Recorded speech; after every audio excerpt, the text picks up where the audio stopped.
Hello guys, welcome to another video in my channel. अभी हम जिस मैच के बारे में बात करने वाले हैं वो है आज का जो पोर्तुगीज का मैच होने वाला है। ये शायद 8:30 वाला मैच है। तो उसके रिगार्डिंग जो कि होने जा रहा है सेंटा क्लारा और विटोरिया डे सेटूबल के बीच में। विटोरिया डे सेटूबल का एक मैच हमने कवर करा था जो कि उनका मारिटीमो के साथ हुआ था। तो थोड़ा बहुत आइडिया हमारा इनके रिगार्डिंग होगा।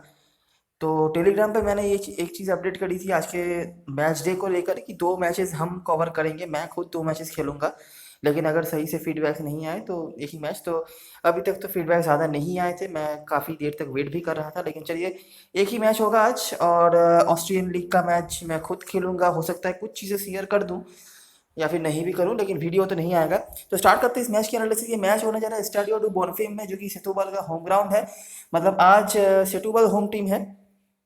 करंट पोजीशन की बात करें तो वही हाल है। टॉप 4 के बाद जो भी रहते हैं वो उतना क्वालिटी पोजेस नहीं करते हैं। सेंटा क्लारा 9th प्लेस पर है और सेटूबल 12th प्लेस पर 12 नंबर स्थान पर हैं। मिसिंग न्यूज़ की बात करें, सेंटा क्लारा के हो गए कार्डोजो नहीं खेल रहे, सेटूबल के ऐसे कोई इश्यूज नहीं है।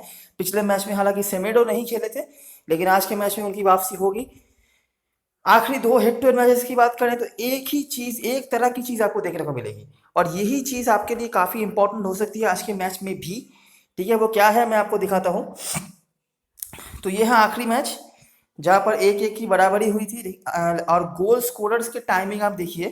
5वें मिनट पे राशिद ने गोल किया था सेंटा क्लारा के होकर, और 12th मिनट पर पीरी ने गोल किया था। और दोनों ही गोल्स हुए थे सेट पीस से। सही है। पीरी का गोल तो सेंट्रल डिफेंडर का गोल है, तो आप समझ सकते हैं सेट पीस से दोनों गोल हुए हैं और पहले 12 मिनट के अंदर। उसके बाद पूरे मैच में अटैकिंगली कोई मोमेंट नहीं था। ठीक है। तो आज के मैच में भी आप ऐसी दोनों टीमों की मतलब खेल एक्सपेक्ट कर सकते हैं जिनके पास अटैकिंग फायर पावर की कमी हो।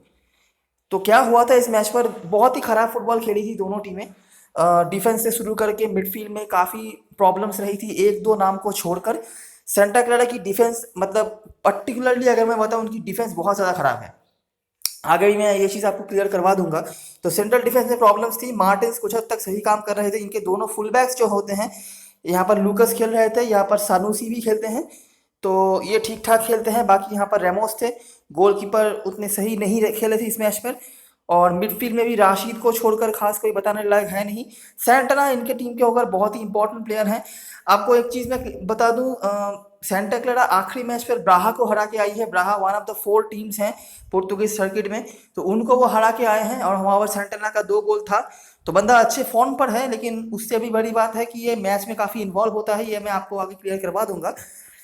और विटोरिया की तरफ से वो यहाँ पर जीत सकते थे, लेकिन प्रॉब्लम क्या हुआ, एक शॉट पोस्ट पे लगा और पहले मेरे ख्याल से 10-15 मिनट के अंदर ही उनके एक प्लेयर को ऑफ होना पड़ा था, जो कि सरप्राइजिंगली सेमेडो ही थे, जो कि आज के मैच में फिर से कम बैक करेंगे।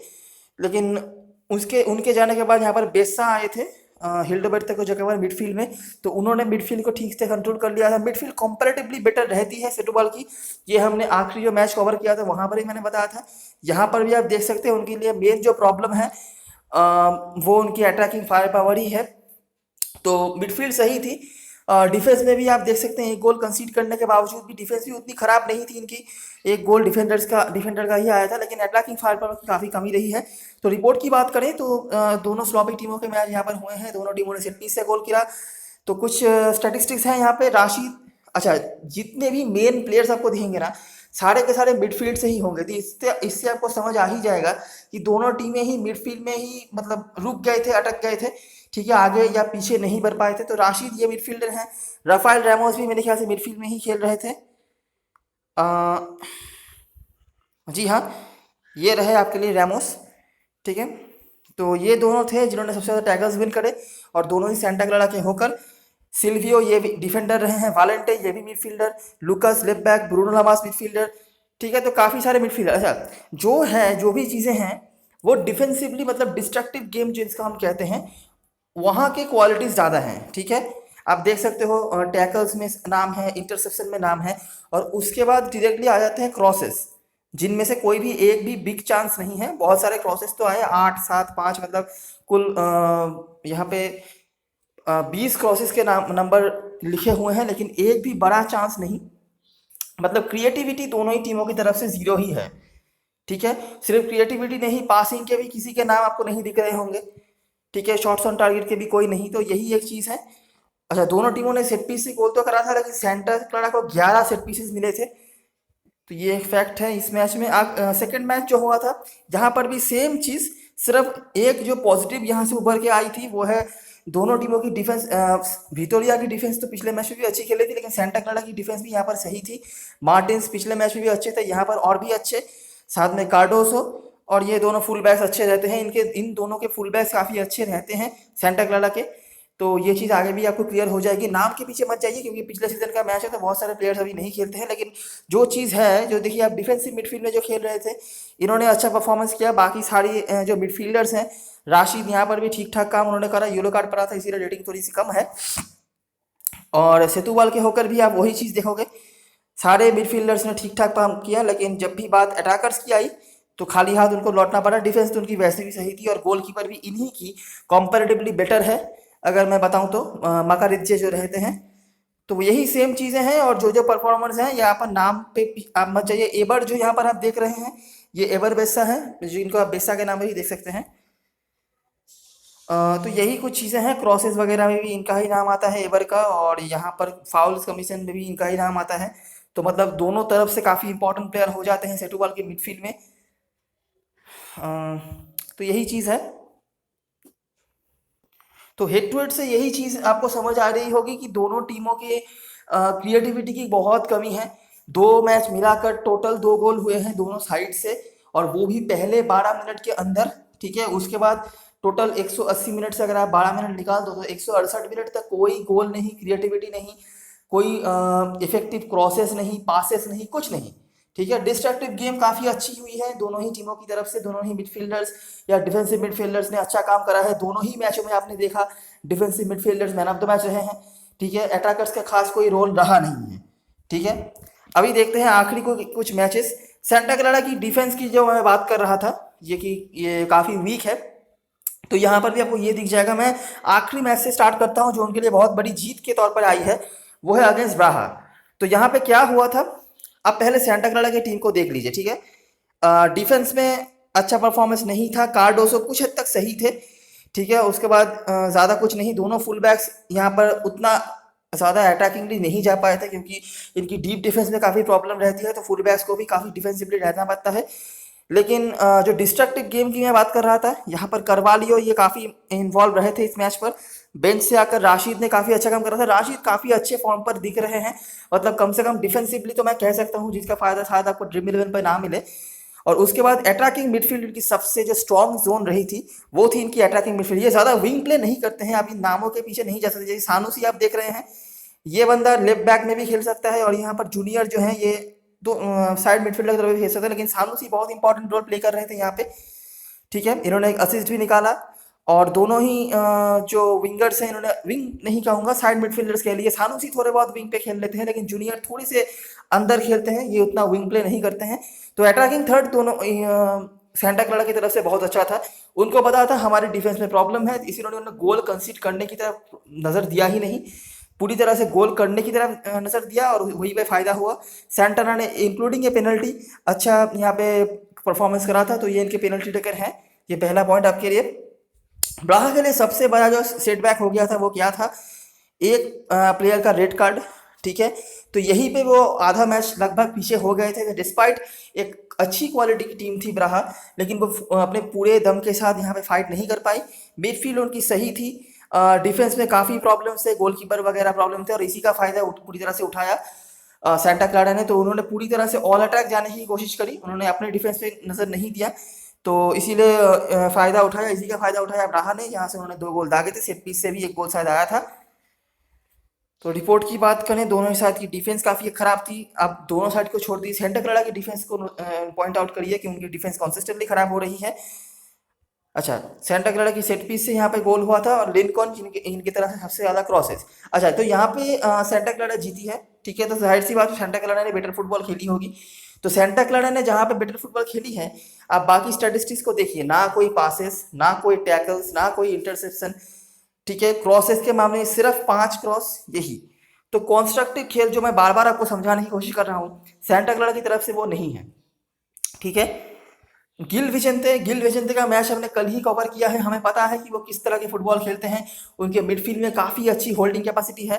ठीक है, ये हमें पता है। तो इसी का फायदा गिल विजेंते ने यहाँ पर बेटर फुटबॉल खेला था। आप देख सकते हैं 6.6 उनको मिले, जबकि 6.55 मिला सेंटा क्लारा को। याद रखना सेंटा क्लारा ऊपर रैंक की टीम है गिल विजेंते से। तो क्या हुआ था, गिल विजेंते ने पूरी तरह से मिडफील्ड को क्रॉस कर लिया, ब्लॉक कर दिया। ठीक है, कराएव, गोंचाल्वेस, सुआरेज, ये सब नाम से हम काफ़ी परिचित हो चुके होंगे अभी तक। तो यही उन्होंने करा। ठीक है, और उनके जो दोनों अटैकिंग फुल बैक्स रहे थे, इन्होंने भी काफ़ी सही काम करा। सेंटा क्लारा मिडफील्ड से कोशिश तो कर रही थी, लेकिन उनके मिडफील्ड में काफ़ी प्रॉब्लम्स थे। राशिद नहीं, रैमोस ने थोड़ा बहुत अच्छा काम किया। बाकी दोनों मिडफील्डर उतने अच्छे नहीं रहे। उससे भी बड़ी बात, उनके जो डिफेंस हैं, गोलकीपर हैं, ये फिर से फ्लॉप रहे। ठीक है, वो तो सही है कि गिल विजेंते के पास अटैकिंग जो ऑप्शंस होते हैं वो नहीं है उतना ज़्यादा, तो इसीलिए वो खास कुछ फ़ायदा नहीं उठा पाए इस चीज़ का। लेकिन सेंटा क्लारा के लिए ये जो डिफेंस की प्रॉब्लम वाली चीज़ है, ये फिर से कंटिन्यू हो रही है। और मैं बता रहा था आपको सैनुसी के बारे में। आप देख सकते हैं यहाँ पर लेफ्ट बैक खेला है। उस मैच में आपने देखा कि लेफ्ट विंग पे या फिर लेफ्ट साइड में खेल रहे थे मिडफील्डर के तौर पे। लिंकन का यहाँ पर भी अच्छा परफॉर्मेंस, और सेंटना यहाँ पर भी उन्होंने गोल दागा है। तो पिछले 2 मैच में 3 गोल दाग के आ रहे हैं सेंटना। तो यही है। और अगर हम यहाँ पे रिपोर्ट की बात करें, वीकर मिडफील्ड था, स्लॉपी डिफेंस, लेकिन जी क्योंकि वीकर टीम थी गिल विजेंते, तो खास कुछ कर नहीं पाई। अगर थोड़ी बहुत स्ट्रॉन्ग टीम रहती तो शायद यहाँ पे हरा भी सकती थी सेंटा क्लारा को। राइट साइड से थोड़ा ज़्यादा एक्टिव थे सैनिया, इनके थोड़े से इफेक्टिव रहे थे। डिफेंसिवली याद रखना, ये ज़्यादा अटैकिंगली जा नहीं पाती इनके दोनों फुल बैक्स, अनलेस कि इनको अटैकिंग पोजीशन पे खिलाया जाए। जैसे कि सानुसी को आपने देखा कि ब्रा के आगे इसमें खिलाया गया था। गिल ने कोशिश करी थी दोनों फ्लैंक से, लेकिन आपको पता ही है कि गिल विजेंते की स्ट्रेंथ नहीं है इनकी फ्लैंक्स। सेंटा क्लारा फिर से सेट पीसेस में, ये इनकी बहुत ही एक स्ट्रॉन्ग जोन होती है।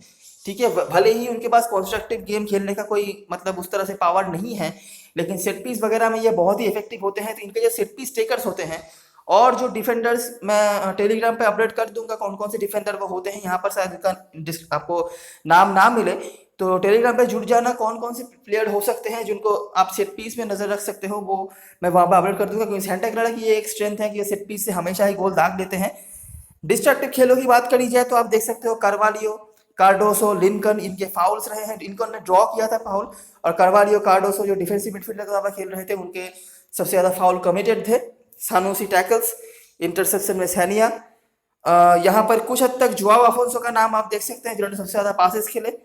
और कार्डोसो, जो जिनका नाम आपने ऊपर भी देखा होगा, चिको रैमोस, इनके पास में कोई सी। तो यही एक मैच पहला हम देख रहे हैं जहाँ पर पासिंग से सेंटा क्लारा के किसी प्लेयर का नाम है।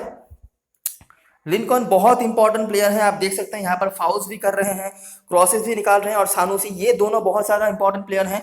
और मुझे लगता है ये दोनों आपके लिए ड्रीम 11 पे भी बहुत ज़्यादा इंपॉर्टेंट प्लेयर हो सकते हैं। ठीक है, बाकी जो प्लेयर्स हैं वो डिस्ट्रक्टिव गेम क्योंकि खेलते हैं, मतलब टैकल्स वगैरह, इंटरसेप्शंस वगैरह, तो हो सकता है उनका फायदा आपको ड्रीम 11 पे ना भी मिले। लेकिन ये दोनों आपके लिए बहुत इंपॉर्टेंट प्लेयर हैं, और किसी तरह का भी टीम आप क्यों ना बना रहे हो, मेरे ख्याल से इन दोनों का मिस नहीं कर सकते।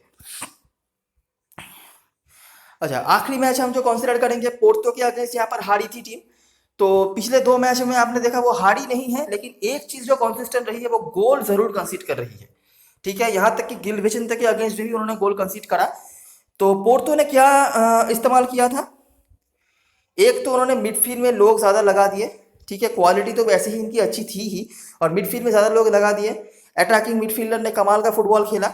ठीक है, डिफेंस भी यहाँ पर अच्छी थी, वो तो अच्छी बात है। यहाँ पर पेनल्टी मिस हुआ था, नहीं तो और गोल खाती टीम। और दोनों फुल बैक्स ने यहाँ पर अच्छा काम किया।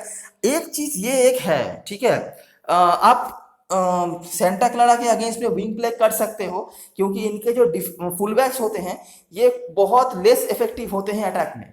ठीक है, तो ये ऊपर जाके टैकल्स वगैरह नहीं करते, ये काफ़ी नीचे रह जाते हैं, क्योंकि इनकी सेंट्रल डिफेंस में प्रॉब्लम्स हैं। ठीक है, तो इनको भी काफ़ी डिफेंसिव रहना पड़ता है। हम दूसरे टीमों की देखते हैं, अभी तक पोर्तुगीज टीम में हमने बहुत सारी टीमों की देखी है जिनकी डिफेंस अच्छी होती है, तो फुल बैक्स अटैक में जा पाते हैं। लेकिन इनकी डिफेंस क्योंकि वीक है, तो इनके फुल बैक्स के पास इतना फ्रीडम नहीं होता कि वो अटैक में जा पाए। तो इसी का फायदा टीमें उठा सकती हैं, अगर किसी के पास पॉजिटिव विंगर्स हो, या फिर कोई ऐसे फुल बैक्स हो जो कि रेगुलरली अटैक पे जा पाते हैं। तो पोर्तो के पास ऐसा था, उन्होंने मिडफील्ड में लोग बढ़ा दिया। भले ही उनके स्ट्राइकर्स कुछ खास नहीं कर पाए, लेकिन मिडफील्ड में पूरी तरह से पेनिट्रेशन करवाया। सेट पीस से गोल भी हुए, एक पेनल्टी भी मिस हुआ, और दोनों फुल बैक्स ने कमाल का फुटबॉल खेला। आप देख सकते हैं टेलेस जिन्होंने यहाँ पर पेनल्टी मिस करी थी, उसके बाद भी 6.9 की रेटिंग मिली। मुनाफा ना मुनाफा क्या नाम है इनका, तो इन्होंने येलो कार्ड लिया था, उसके बाद भी 7.7 की रेटिंग थी इनका। ठीक है, तो काफ़ी इफेक्टिव फुल बैक्स थे। और सेंटा क्लारा ने कहाँ पे वो एक्सपोज हो गए, कॉन्स्ट्रक्टिव में जो बात कर रहा था, देखिए अटैकिंग थर्ड जो है यहाँ पर जूनियर और सेंटना दोनों यहाँ पर फ्लॉप हो गए। लिंकन हमेशा अच्छा ही करते हैं, मतलब अटैक में ना सही वो डिफेंस में आपके लिए काफ़ी पॉइंट्स देंगे। एक शॉट ऑन टारगेट भी उनका था जो पोस्ट पे लगा। और बाकी डिफेंसिवली जो प्लेयर्स इन्वॉल्व थे, चाहे आप करवालियो की बात करिए, रेमोस की बात करिए, या फिर कॉस्टिनिया की बात करिए, ये कॉस्टिनिया ही है जी हाँ, कॉस्टिनिया की बात करिए, इन सभी ने अच्छा फुटबॉल खेला। तो ये एक चीज़ है, मतलब डिस्ट्रक्टिव गेम में सेंटा क्लारा अच्छी रहती है, लेकिन क्रिएटिविटी इनकी थोड़ी सी कम है। ठीक है, और डिस्ट्रक्टिव गेम अच्छी होने के बावजूद भी डिफेंस क्योंकि वीक है इनकी, तो ये गोल भी कंसीड कर जाते हैं। तो यहाँ पर तो फिर से वो चीज़ एक्सपोज हुई, ये डिफेंस की जो वीकनेस है। बाकी इनके दोनों फुल बैक्स ने ठीक ठाक परफॉर्मेंस किया था, और इनके गोलकीपर, मुझे तो आज के मैच में वीकेस्ट गोलकीपर रखना है दोनों में से। रिपोर्ट की बात करी जाए तो विकेट मिडफील्ड फिर से यहाँ पर एक्सपोज हो गया। सेंट्रल डिफेंस के फिर से इशूज, दोनों साइड से कोशिश करा उन्होंने, खास करके राइट साइड से जहाँ पर लिंकन खेल रहे थे। अच्छा, इंडिविजुअली कुछ प्लेयर्स की हमें बात करें, अभी देखिए अटैकिंग तो कुछ हुआ नहीं, ये तो हमें समझ आ ही रहा है क्योंकि गोल्स वगैरह कर नहीं पाए थे टीम। लेकिन डिस्ट्रक्टिव गेम में कितना ये इंपॉर्टेंट, इनके पास कुछ इंपॉर्टेंट कैसे प्लेयर्स हैं आप देखो। करवालियो सबसे ज़्यादा फाउल उन्होंने करे, टैकल्स उन्होंने करे, मोस्ट पासेस भी उनके। और लिंकन का मैं क्यों कह रहा हूँ इंपॉर्टेंस, आप देख सकते हैं इंटरसेप्शन में वो आ गए, भले ही वो अटैकिंग रोल के प्लेयर हैं। तो लिंकन हो सकता है ड्रीम 11 पे आपके लिए बहुत ज़्यादा इंपॉर्टेंट प्लेयर नहीं हो, खासकर कैप्टन वाइस कैप्टन बनाने के लिए टीम में रखना जरूर, क्योंकि वो काफ़ी डिफेंसिवली भी इन्वॉल्व रह जाते हैं, तो गोल्स वगैरह करने के मौके इनके पास कम आ जाते हैं। कभी कभार एसिस्ट निकालते हैं लेकिन गोल्स वगैरह नहीं कर पाते हैं, लेकिन इन्वॉल्वमेंट इनका काफ़ी अच्छा होता है। और डिस्ट्रक्टिव गेम की क्या बात आती है, करवालियो इनके लिए बहुत इंपॉर्टेंट प्लेयर होते हैं, आपने हेड टू हेड में भी इनका नाम देखा होगा। ठीक है, और वैसे भी हमने हेड टू हेड से भी ये चीज़, एक और चीज़ भी देखा है कि डिफेंसिव मिडफील्डर्स दोनों ही मैच में मैन ऑफ द मैच हुए हैं। तो करवालियो एक और नाम आपके लिए जो कि आज के मैच में इंपॉर्टेंट हो सकते हैं। सेटुबल की बात करी जाए तो ये चीज़ मैंने पहले भी इनके जो वीडियो बनाया था वहाँ पर मैंने डिस्क्राइब किया था, तो थोड़ा सा ब्रीफली यहाँ पर करते हैं। सेटुबल कंपैरेटिवली तो मुझे सही टीम लग रही है। ठीक है मतलब सेंटा क्लारा से तो मुझे इनकी कंस्ट्रक्टिव गेम जो है वो काफ़ी सही लग रही है। हालांकि वो पिछले कुछ मैचों से जीत नहीं पा रहे हैं, वो अलग बात है, लेकिन आप इनके गेम को आप देखेंगे, देखो तो बेनफिका को उन्होंने रोक दिया था। ठीक है, दोनों यहाँ पर पीजी ने गोल करा था, पेनल्टी से गोल करा था। बाकी अगर हम सेटुबल की टीम की बात करें तो आप देख सकेंगे मिडफील्ड में इनके दोनों साइड से काम हुए। जेकुनिया इनके लिए एक बहुत ही इंपॉर्टेंट प्लेयर है, हालांकि पिछले मैच में वो खास कुछ कर नहीं पाए थे, लेकिन एक पॉजिटिव विंगर है। और याद रखना, ये आप ऐसी टीम के अगेंस्ट बात कर रहे हो जिनके अगेंस्ट विंग प्ले अच्छा काम कर सकता है। तो जेकुनिया और यहाँ से जो कार्लिनियोस खेल रहे थे, ये दोनों काफ़ी इंपॉर्टेंट प्लेयर हो सकते हैं आज के मैच में। डिफेंस भी कंपैरेटिवली अच्छी है, जुबाल और यहाँ पर आर्थर जॉर्ज खेलते हैं, पिछले मैच में नहीं खेले थे। और इनके पास दोनों अच्छे फुल बैक्स भी हैं, सिल्वियो एक इंपॉर्टेंट प्लेयर और सूसा खेलते हैं या फिर कोई और गोल कीपर भी इनका बेटर है। माता जी आप मतलब हर मैच में उनको कुछ ना कुछ अच्छा करते हुए देखेंगे। ठीक है बड़े टीमों के अगेंस्ट भी अच्छा ही करा है उन्होंने, तो ये एक चीज़ है। ज़्यादा विंग प्ले अच्छी करती है, डिफेंस इनकी अच्छी है। हो सकता है होल्डिंग मिडफील्ड में थोड़ी सी इधर उधर वीकनेस हो, लेकिन मुझे नहीं लगता जिस टीम के पास वैसे ही क्रिएटिविटी कमी है उनके अगेंस्ट आपको बहुत स्ट्रॉन्ग होल्डिंग मिडफील्ड की ज़रूरत पड़ेगी भी। रिपोर्ट की बात करी जाए तो यहाँ पर हालांकि बेनफिका जीत सकती थी, उन्होंने एक पेनल्टी मिस करा था लेकिन वो जीत नहीं पाए, चलिए कोई बात नहीं। राइट साइड ऑफ सेतोबाल ज़्यादा इफेक्टिव थी, कार्लिनियोस यहाँ पर थे। कार्लिनियोस बहुत इंपॉर्टेंट प्लेयर हैं, इनका नाम आपको आगे भी दिखता रहेगा। जेकुनिया सबसे ज़्यादा टैकल, और जेकुनिया भी, ठीक है, जेकुनिया का रोल शायद आपको ड्रीम 11 पे नाम मिले, वन ऑफ द प्लेयर्स होंगे ये जेकुनिया, जिनका रोल शायद आपको ड्रीम 11 में पता नहीं चलेगा, लेकिन हालांकि में पता चलेगा। कैसे, मैं समझाता हूँ। आर्थर जॉर्ज इंटरसेप्शंस के मामले में और कुछ खास है नहीं यहाँ पर। ऑफकोर्स बेनफिका बेटर टीम थी, वो जीत नहीं पाई, वो अलग बात है, लेकिन चलिए मतलब रोक तो दिया बेनफिका को, यही उनके लिए बहुत बड़ी बात है। पोर्टिमोनेंसे के अगेंस्ट भी क्या हुआ था, सही खेली थी टीम। मिडफील्ड में कम से कम आप कह सकते हैं कि ठीक ठाक परफॉर्मेंस था। कार्लिनियोस को थोड़ा सा होल्डिंग मिडफील्ड में रख दिया था तो यहीं पे रुक गई थी टीम। बाकी जो दोनों विंगर्स से ठीक ठाक उनके परफॉर्मेंस थे, लेकिन खास कुछ पेनिट्रेशन इनके पास भी नहीं है, खास करके अगर स्ट्राइकर्स की तरफ से बात करी जाए तो। तो ये एक कॉमन प्रॉब्लम जो कि हर पोर्तुगीज टीम में होती है, इनके पास भी वही है कि स्ट्राइकर्स का थोड़ा बहुत इशू है। बाकी क्रिएटिविटी, मिडफील्ड, डिफेंस, गोलकीपर सब कुछ पॉजिटिव है, लेकिन थोड़ा बहुत अटैकिंग प्रॉब्लम है। तो इसीलिए ये भी एक ऐसी टीम है जिनके मैचेस से कम गोल हैं। पोर्टिमोने से तो वैसे भी रेलीगेशन कॉन्टेंडर वाली टीम है, तो उन्होंने अपने तरफ से पूरी कोशिश तो करी, लेकिन खास कुछ क्वालिटी दोनों टीमों में नहीं था। तो यहाँ पे ज़्यादा कुछ है नहीं बताने को। राइट साइड फिट से ज़्यादा इफेक्टिव, डिफेंसिवली स्ट्रॉन्ग है सेटुबाल, जो कि मैं कह रहा था बार बार। और इंडिविजुअल कुछ प्लेयर्स के नाम बताऊं तो सिल्वियो का नाम आपको दिख जाएगा, इंटरसेप्शन, पासेस इन्हीं के थे। और यहाँ पर कार्डिनियोस का नाम आपको दिख जाएगा। तो यही कुछ है। आखिरी मैच हमारी टीमों के अगेंस्ट में हुआ था, ये यहाँ पे कुछ खास कर नहीं पाए थे, क्योंकि इनका जो दोनों साइड मिडफील्डर था ये कुछ खास इफेक्टिव नहीं रहे। हालांकि बेंच से आकर हिल्डबर्टो ने काफ़ी अच्छी फुटबॉल खेली थी, उनके एक असिस्ट भी था, लेकिन तब तक काफ़ी देर हो चुकी थी। डिफेंस एज इट इज़ अच्छा था, जुबाल ने यहाँ पर थोड़ा बहुत प्रॉब्लम क्रिएट करा था, लेकिन ठीक। बाकी सिल्वियो यहाँ पर पीरी खेल रहे थे, ये भी सही थे, सूसा सही थे, गोलकीपर भी सही थे। डिफेंसिव मिडफील्ड में लियांद्रिन उस मैच में खेल रहे थे, इन्होंने भी सही फुटबॉल खेला। लेकिन वही सेम कहानी कि अटैकिंग थर्ड में ऑप्शंस की कमी की वजह से वो यहाँ पे गोल नहीं कर पाए। और एक जो चीज़ आप सेंटा क्लारा की तरफ से पॉजिटिव देखे थे कि सेट पीस वगैरह में उनके इफेक्टिवनेस हैं, वो इफेक्टिवनेस भी मुझे पीछे लग रही है सेटुबाल। और यही एक चीज़ हो सकती है जो कि सेटुबाल को आज के मैच में काफ़ी पीछे रख सकती है। ठीक है, तो हमारी टीमों ने क्या करा, उनके भी यहाँ पर मिडफील्ड सही थे, आप देख सकते हो। और उन्होंने ये कोरिया जो है ये ऐसे मिडफील्ड में खेलते हैं, आप ज़्यादा विंग पे नज़र मत रखिए। तो उनके पास मिडफील्ड में लोग ज़्यादा थे, ये पाँचों के पाँचों ही सेंट्रल मिडफील्ड में ही खेलते हैं। तो उसी से उन्होंने उनका मिडफील्ड जो है क्रिएटिविटी थोड़ा बहुत ब्लॉक कर दिया। बाकी विंग प्ले तो दोनों ही टीमों की तरफ से नहीं हो रही थी। Another midfield dependent game, arrival of हिल्डरवेट के बाद थोड़ा सा विंग इफेक्टिव हुआ, नहीं तो दोनों विंगर्स उस तरह से खास कुछ कर नहीं पाए थे। सेटुबाल ने यहाँ पर थोड़ा बहुत इफेक्टिवनेस दिखाया सेट पीस से। लियांद्रिन हो, कॉर्डिनियोस का सबसे ज़्यादा ड्रॉ यहाँ पर फाउल उन्होंने ड्रॉ करा था। एवर वेस्सा, इनका रोल बहुत अच्छा रहता है हर मैच में, आपने ये पहले भी नोटिस करी होगी। यहाँ पर आंते सोसा का नाम है। कार्डिनियोस के पासिंग सक्सेस भी काफ़ी ज़्यादा, तो आप देख सकते हैं 90% पासिंग एक्यूरेसी है इस टीम के पास। प्लेयर वाले जो कि आपको सेंटा क्लारा के शायद बहुत कम दिखे होंगे। उसके बाद ब्रूनो पीरेज और जेकोनिया के सबसे ज़्यादा क्रॉसेस। ठीक है, तो जेकोनिया काफ़ी पॉजिटिव विंगर हैं, हालांकि मतलब हर मैच में उतना इफेक्टिव नहीं रहते हैं, लेकिन जेकोनिया और हिल्डबर्टो या फिर जो भी हो पे विंग पे खेलें, ये थोड़ी बहुत विंग प्ले कर सकती है सेटुबाल की टीम।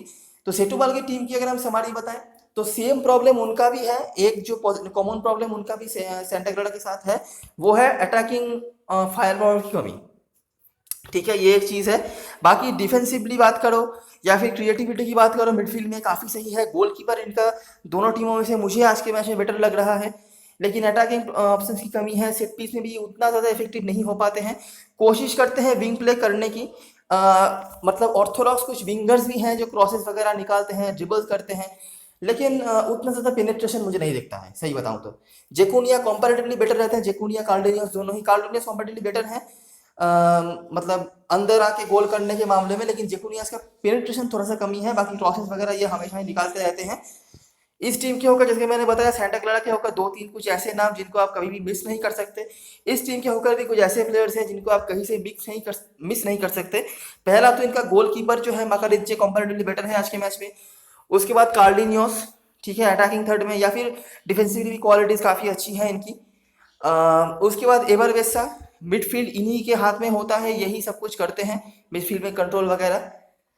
ठीक है, और इनका एक जो डिफेंडर है सिल्वियो, ये काफ़ी इफेक्टिव प्लेयर है, राइट बैक। मतलब डिफेंसिव क्वालिटीज़ भी काफ़ी अच्छे हैं। और अनलाइक सेंटा क्लारा के जो फुल बैक्स हैं, ये प्लेयर अटैक में भी काफ़ी अच्छा कंट्रीब्यूशन रखता है। तो ओवरऑल हमारी यही है, छोड़ देते हैं। सेट पीस टेकर्स आपके लिए यहाँ पर जाडास कोरिया फ्री किक लेते हैं, और पिन्हो जो पेनल्टी लेते हैं, सॉरी वो बारेटिको वाला रह गया था। तो ये है अपडेटेड, जो लिंकन सेंटाना फ्री किक लेते हैं, और सैनोसी भी, और सेंटाना के पेनल्टी लेकर, ये तो आपने पहले भी देखी होगी। और विक्टोरिया के होकर ये कुछ प्लेयर्स हैं, और ये कुछ स्टैटिस्टिक्स हैं जिन पर आप नजर रख सकते हैं। गोल्स में तो आप गोल देखिए, दोनों ही टीमों की तरफ से highest goal scorers, Carlos junior 5, Santana 4, और वो भी पिछले 2-3 मैच में उनके 3 गोल रहे हैं। तो आप समझ सकते हैं कि गोल स्कोरर्स की कमी है। और यहाँ पर तो और भी ज़्यादा कमी है, गुएरेश और कार्डिनियोस के 3-3 गोल, और किसी का नाम नहीं। असिस्ट के मामले में लिंकॉन, देखिए मैंने बताया लिंकॉन बहुत ज़्यादा इन्वॉल्व रहते हैं, दोनों प्लेयर्स के ही नाम मैंने बताया, बेस्सा और लिंकॉन आप देख सकते हैं। गोल्स हालांकि उनके ज़्यादा नहीं हैं, लेकिन असिस्ट के मामले में काफ़ी अच्छे रहते हैं, जिसका फ़ायदा आपको हाल में ऑफकोर्स मिल जाएगा। और ये कुछ डिफेंसिव पॉइंट्स हैं, इनको ज़रा नोट कर लीजिएगा, मैं डिक्टेट नहीं कर रहा, ठीक है। इनका फ़ायदा आपको आज के मैच में मिल सकता है, क्योंकि दोनों ही टीम के पास अटैकिंग प्लेयर्स की कमी है। हो सकता है मतलब 0-0 ना भी अगर हो, जिसके 0-0 भी हो सकता है, लेकिन अगर ना भी हो तो भी गोल शायद मुझे नहीं लगता ज़्यादा होंगे, ठीक है। तो 1-1 या फिर 1-0 ऐसा भी हो सकता है। सेंटा क्लारा हालांकि अगर वो फिर से ऑल आउट जाने की कोशिश करे तो वो ज़्यादा गोल कर भी सकती है, लेकिन वहाँ पे उनकी डिफेंस एक्सपोज हो सकती है। तो अगर वो गोल ज़्यादा करेंगे भी तो उनको भी गोल कंसीड करने के चांसेस उनके पास हैं। तो यही कुछ चीज़ें हैं जिनको आपको ध्यान में रखना है। अभी एक बार देख लेते हैं दोनों टीम की पॉसिबल लाइनअप्स और फॉर्मेशंस। तो इसी फॉर्मेशन के साथ मुझे लगता है आज के मैच में दोनों टीम उतर सकती है। ये ग्रीन वाला सेटुबल है, सेमेडो की वापसी होगी लियांद्रिनो के जगह पर। बाकी हिल्डबर्ट तो हो सकता है विंग पे आ जाए, ठीक है, और कार्डिनियस थोड़ा सा अंदर खेले, ऐसा कुछ हो सकता है। ये आपको तो फॉर्मेशन पता चल ही जाएगा, डिस्क्रिप्शन बॉक्स में टेलीग्राम का लिंक होगा, वहाँ से ज्वाइन कर लेना, वहाँ पर हम ये सब चीज़ें डिस्कस कर लेते हैं। पीरी के जगह पर जुबाल की वापसी हो सकती है और आर्थर जॉर्ज आज के मैच में खेल सकते हैं, जो कि पिछले मैच में नहीं खेले थे। जूनियर आज के मैच में ये वापसी कर सकते हैं, और जूनियर सेंटाना ये दोनों ही मतलब हाईएस्ट गोल स्कोरर्स में से हैं। ज़्यादा गोल तो नहीं है, लेकिन जितने भी है इन दोनों के पास है। और बाकी राशिद जो कि कॉम्पैरेटिवली अच्छे फॉर्म पर रहे हैं पिछले कुछ मैचों में, ये आपने देख ही लिया है। सेंट्रल डिफेंस में इनके पास प्रॉब्लम है, लेकिन सानूसी ये थोड़े से अटैकिंग माइंडेड हैं, लेकिन अगर सेंट्रल डिफेंस में प्रॉब्लम हो सकता है इनको भी थोड़ा नीचे आके डिफेंस को संभालना पड़े। तो यही कुछ चीज़ें हैं। अभी एक बार देख लेते हैं ड्रीम 11 की टीम और किस तरह से आप हालात में सोच सकते हो। तो ये ड्रीम 11 का स्मॉलली कॉम्बिनेशन है। मैंने यहाँ पर पूरी तरह से गोल वाला ड्रॉ एक्सपेक्ट करा है, ठीक है, 1-1 या फिर हार्डली 2-2 ऐसा कुछ। तो गोलकीपर जैसे मैंने बार बार बताया, मैकारिची मेरे लिए बेटर गोलकीपर है। आर्थर जॉर्ज को मैंने यहाँ पर एक्सपेक्ट करा है खेलने के लिए, क्योंकि अगर ये खेलते हैं तो पासिंग वगैरह के तो पॉइंट्स मेरे को दे ही देंगे, ठीक है, और टैकल्स वगैरह, टैकल्स में भी इनका नाम आता है। आर्थर जॉर्ज हाईएस्ट पासर हैं इस टीम की, अगर आपने स्टैटिस्टिक्स सही से देखी होगी, पॉज करके देख लेना अगर नहीं देखी है तो इसीलिए सिल्वियो मैनुएल, उसके बाद यहाँ पर और सैनिया को मैंने रखा है। सानूसी को यहाँ पर मिडफील्डर में दे दिया है, इसलिए थोड़ा बहुत इशू हुआ, लेकिन चलिए ले लिया मैंने। हेनरिक लिंकन है ये जो एल हेनरिक लिखा हुआ है। उसके बाद एबरवेस्सा और कार्डिनियोस, होसे एगास, ये जेकुनिया है। मैंने इनको इसीलिए रखा है क्योंकि आप ऐसी टीम की बात कर रहे हो जिनको विंगर्स के अगेंस्ट प्रॉब्लम हो सकती है, इसीलिए। बाकी अगर आप चाहो तो इनको ड्रॉप कर सके, किसी एक स्ट्राइकर को ले सकते हो, जैसे कि गुएडेश या फिर जो भी खेलेंगे भेटोरिया के होकर। और यहाँ पर मैंने जूनियर और सेंटाना को रखा है स्ट्राइकर ऑप्शन के तौर पे। ये मैं एकदम सेफ कॉम्बिनेशन दिखा रहा हूँ अगर आप स्मॉल लीग खेल रहे हो, गोल वाला ड्रॉ एक्सपेक्ट कर रहे हो वहाँ पे।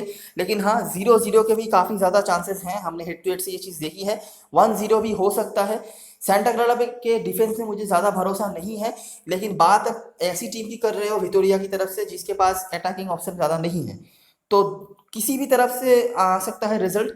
लेकिन मुझे बहुत ज़्यादा गोल होते हुए नहीं दिख रहा है, अनलेस कि कोई एक अनफॉर्चुनेट रेड कार्ड वगैरह हो जाए तो अलग बात है, नहीं तो बहुत ज़्यादा गोल मुझे नहीं दिख रहा। जैसे ब्राहा वाले मैच में आपने देखा, ब्राहा के मैच में 5 गोल हुए थे वहाँ पे टोटल, एक रेड कार्ड की वजह से। तो ये एक हो सकता है, नहीं तो मुझे बहुत ज़्यादा गोल की उम्मीद इस मैच में नहीं है। तो बड़ी लीग अगर आप खेल रहे हो ड्रीम 11 पे भी, तो ऐसे मिडफील्डर्स जो कि डिफेंसिवली और मतलब डिस्ट्रक्टेड गेम अच्छा खेलते हैं, जैसे कि सेंटा क्लारा की तरफ से कार्वालियो, राशिद, और आपके यहाँ से सेटुवाल की तरफ से बेस्सा, और भी जो डिफेंसिव प्लेयर्स के हमने नाम बताए, सेमेडो जो पिछले मैच में नहीं खेले थे, इनको ज़रूर ट्राई करना। और डिफेंडर्स में से मैं कुछ प्लेयर्स के नाम बता दूंगा लाइनअप अनाउंस होने के बाद, जिनको आप ट्राई कर सकते हो। पीरी का नाम तो आपने ऑलरेडी देख ही दिया है, और भी कुछ प्लेयर्स के मैं नाम बता दूंगा जिनको आप ट्राई कर सकते हो, जो सेट पीस वगैरह में आपके लिए इफेक्टिव हो सकते हैं। तो ये रही मेरी सारी एनालिसिस और ऑब्जर्वेशन। अगर आपको अच्छा लगा हो तो एक लाइक कर देना, शेयर करना दोस्तों के साथ, सब्सक्राइब करना चैनल को, और कमेंट करके आप बता सकते हो। अगर आपको कोई सजेशन वगैरह देना हो तो डिस्क्रिप्शन बॉक्स में टेलीग्राम चैनल का लिंक होगा, वहाँ पर ज़रूर ज्वाइन हो जाना। लास्ट मोमेंट पे बहुत सारी अपडेट वहाँ पर आ जाती हैं। तब तक के लिए best of luck for this match and good bye for now.